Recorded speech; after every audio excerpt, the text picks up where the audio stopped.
is bound up in a child, but discipline drives it far away. Incredibly reckless. It hands parents a tool that's entirely subjective. We heard earlier in their episode of how overwhelmed and frustrated, how all the feelings of anger and overwhelm and fear from a baby who couldn't stop crying. That only amplifies during the early years of parenting. It can be a very overwhelming experience, and parents can feel very ill-equipped to respond to a child's needs. They can feel put upon, they can feel overstimulated, they can feel exhausted, they can feel at their wits' end. To say then that your primary role is to perceive the folly in your child's heart and kind of beat it out of them is incredibly dangerous advice.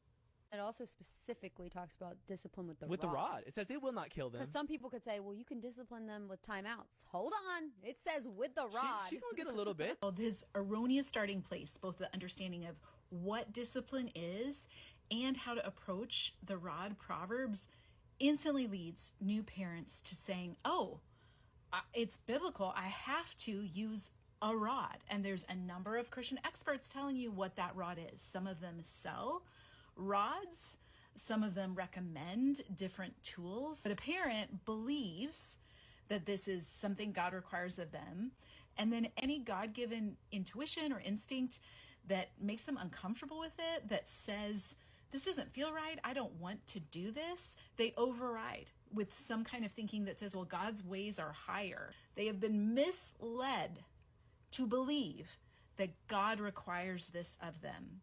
Christian parents, nowhere in Scripture are you commanded to do this. You can be done with it. The only direct parenting instruction given to Christian parents, repeated twice in the New Testament, is fathers, do not embitter or provoke your children. In Ephesians 6, it's followed up with, but bring them up in the instruction of the Lord. Most evangelical spanking practices absolutely embitter or provoke children. You should rule them out entirely on that ground. Parenting practices that embitter or provoke are at odds with bringing children up in the instruction of the Lord.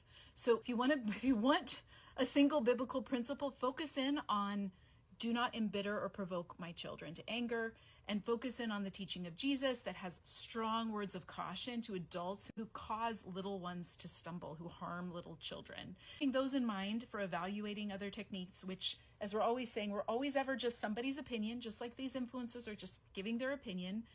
Run it through the metric of, does this embitter or provoke my children? Could this harm my child? Does this present a stumbling block to their faith?